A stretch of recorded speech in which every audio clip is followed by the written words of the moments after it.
This is your funeral music. Each week, we welcome a new guest to share the songs that they want played at their funeral to help us contemplate our mortality. So if this is your first visit with us, welcome. Thanks for joining us. I'm Michael Vansky. That is our guest of the week you just heard there. She is so excited to be here. So we'll just jump right in, because that's what we do every week. We invite a new guest here to your funeral music to share the songs that they want played at their funeral. So if that's your first time joining us, this is what we're about. And our guest of the week is Elizabeth M., who has a love of classical and choral music, which may stem from her 6 years singing in the choir. Perhaps she'll tell us about that. And she says that great harmony and a beautiful melody are everything. I have a feeling that we are going to be hearing those things tonight. And she also wants us to know that music, it should inspire you to sing or dance or both. Music is mathematical as well as emotional. Thank you for joining us, Elizabeth M. This is your funeral music. Hi. Hi, Michael. We're starting here. Elizabeth M., tell us, be honest, don't lie. How did you decide to start here? Why is this your first song of the night? I stole this song from my sister. She had actual photographs that she put onto a video, and then she had music put to it. Okay, yep. And one of the songs was this. Was this? And I just thought, when I saw them and heard this song together, I thought, oh, that's just lovely advice to give to a child. So you are starting your evening tonight with a song inspired by your oldest sister's daughter. Daughters, both daughters. Correct. And her. But it just was so significant because I'm watching my little baby nieces, and they're grown women with kids of their own now. So it's really fun to see those old photos. And you want this part of your funeral music. Absolutely. In honor of them, or is there a message within the song that you want people to carry with them? Both. All right, let's kick this boulder down the hill. Let's go. Do you want to introduce the song? No.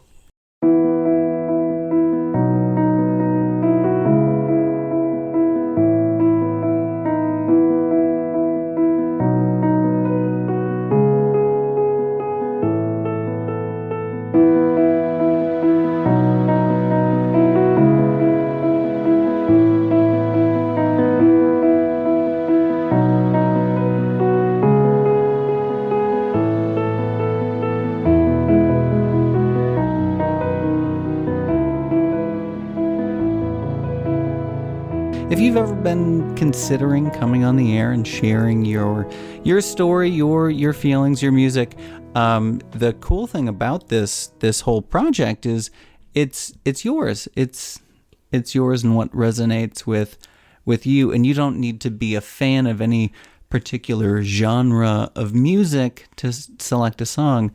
Elizabeth, would you share with our listeners what you just told me off air? Sure. The funny thing about this song by Leanne Womack is I don't really care for country and western music. So the reason the fact that it touched my soul or whatever, the way it did, was a big surprise. Do you believe in the soul? I do. So this next song, it reportedly took its author over 5 years to complete and has been covered over 300 times.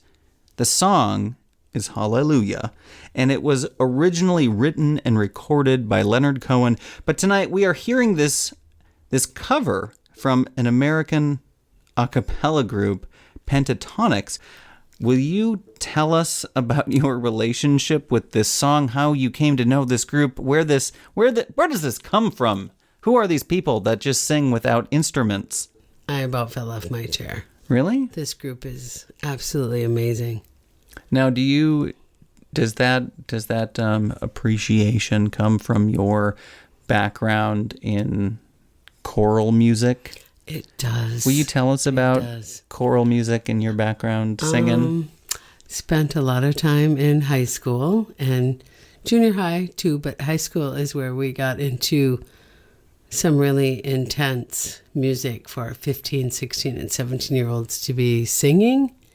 Just amazing harmony, different languages, 8-part harmony, and amazing writers, composers, amazing arrangements. Did this inspire a lifelong fascination or love with music? Because your list tonight, yep. This first song, I'd say, is the exception to the rest of the list. Yeah, absolutely. Yeah.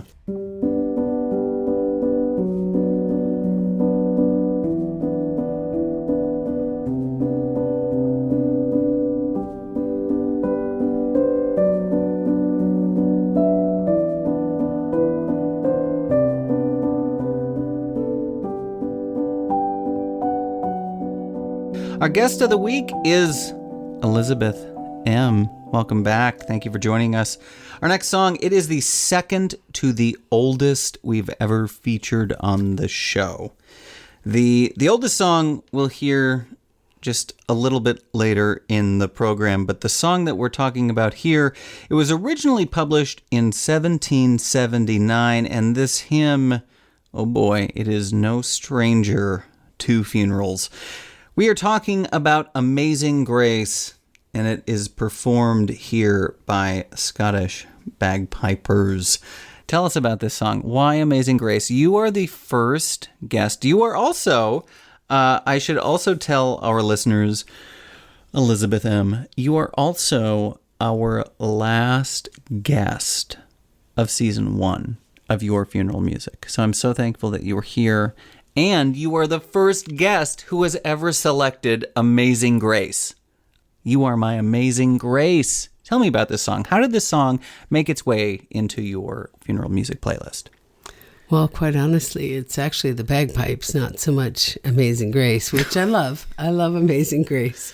You love some pipe. But there's something, I can't explain it, about the bagpipes that sends me back centuries.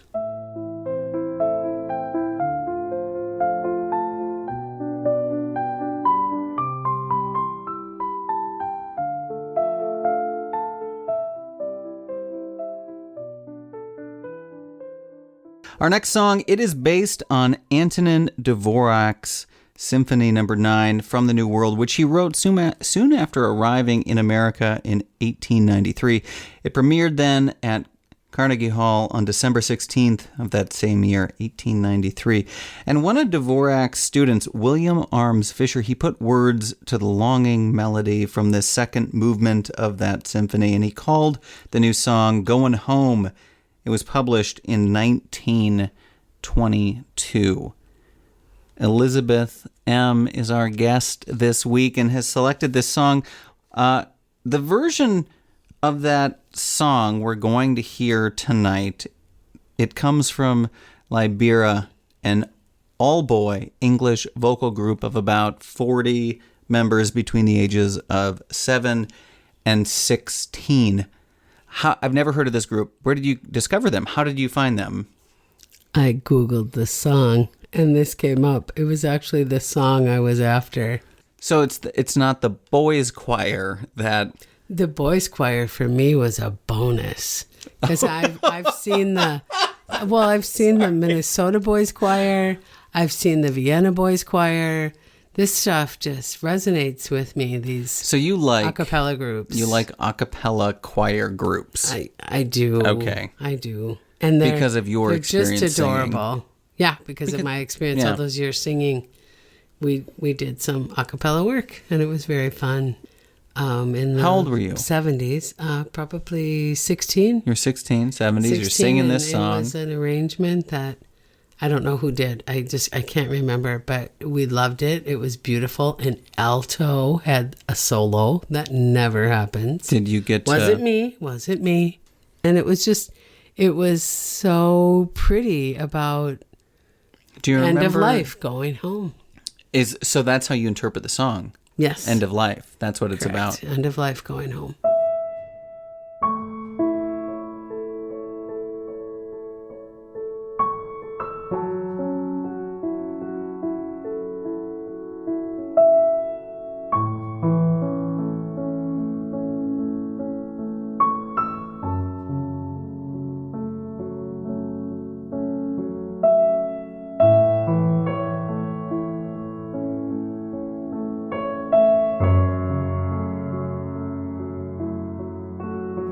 Welcome back to Your Funeral Music. This next set of songs, it opens the 1973 double album, Goodbye Yellow Brick Road by Elton John. Now the first song, this is actually a 2-song medley. We're only going to listen to the first song, but the actual composition, Elton wrote it as the music he wanted played at his funeral. So tell me about Funeral for a Friend. How did this find its way to your list? Funeral for a Friend has probably been my very first funeral song. And I would always tell people, oh my gosh, I want this played at my funeral. And they'd say, well, write it down because we're never going to remember. So my little Elton John friends, Elton Files, we all said we would have Funeral for a Friend played at our funeral. Here we go.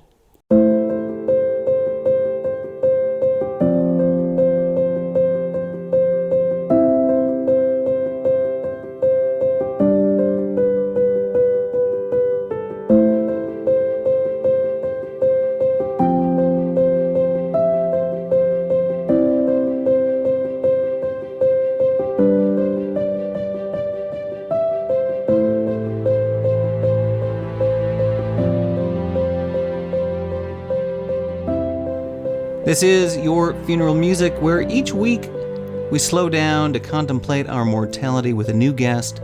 Now, our guest this week is Elizabeth M., and I am your host, Michael Vensky. Thank you so much for joining us.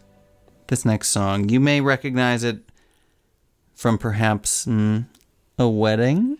Perhaps my wedding, yes. Now, this is the earliest composition we have ever had on the program. Now, this is dating back to 1680 or 1706. The timeline, it's fuzzy. But would you believe that it wasn't until the 1980s that this song came out of relative obscurity? Well, that's when I first heard it. It was on a GE commercial. I think it was GE, General Electric, for those of you who don't know what that is. And I know several friends of mine fell madly in love with it too, and we just called it the GE theme for a lot of years. Listeners, do you know the song that we are talking about? Oh, we didn't say it? No, we haven't said it yet. Do you know? Did you happen to guess the German Baroque composer Johann Pachelbel and his Canon in D? If so, well, congratulations. You are a musical master.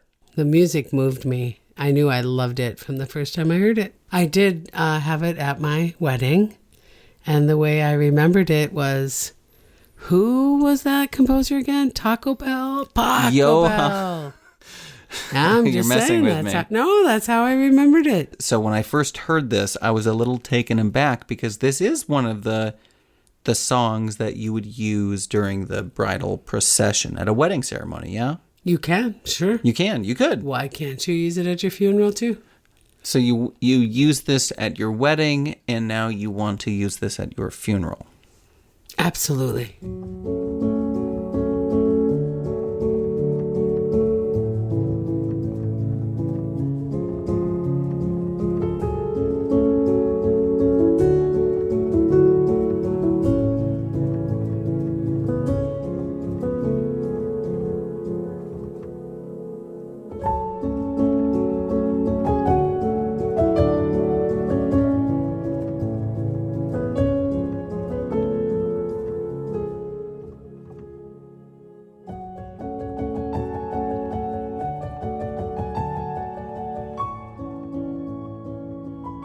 Welcome back to Your Funeral Music. And our guest this week, if you're just joining us, is Elizabeth M. And this next song, it was used during the radio broadcast of the announcement of President Franklin Roosevelt's death. It was used for Albert Einstein and Princess Grace of Monaco's funerals and at memorials for some of the most tragic events in history. We're talking about Adagio for Strings by American composer Samuel Barber.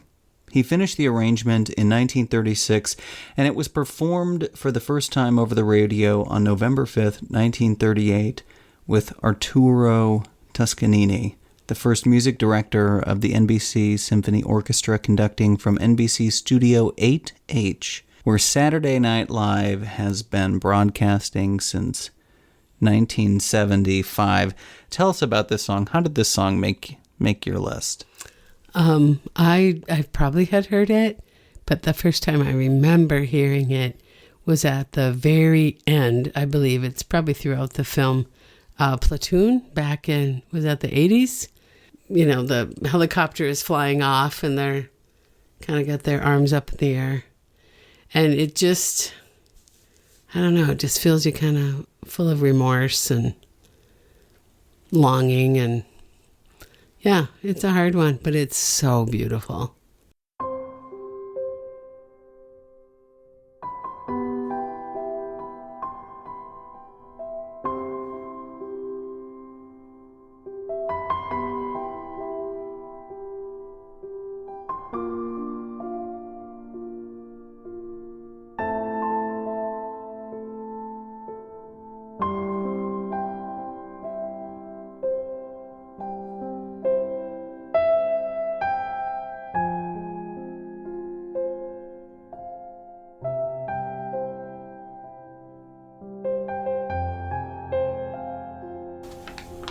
That is one intense song. I hope you're all sitting down listening to that. Welcome back to Your Funeral Music. That was Adagio for Strings by Samuel Barber. So we have one song to go. One song left for our evening. Again, this is one of those that I discovered completely by accident. Our last song, which is Time to Say Goodbye. Fittingly enough, it's an instrumental cover off the 7th studio album by trumpet player Chris Bode. What moved you again to just add this song to your playlist? Why are we closing the night here with this? Because it's the time to say goodbye. It's so apropos.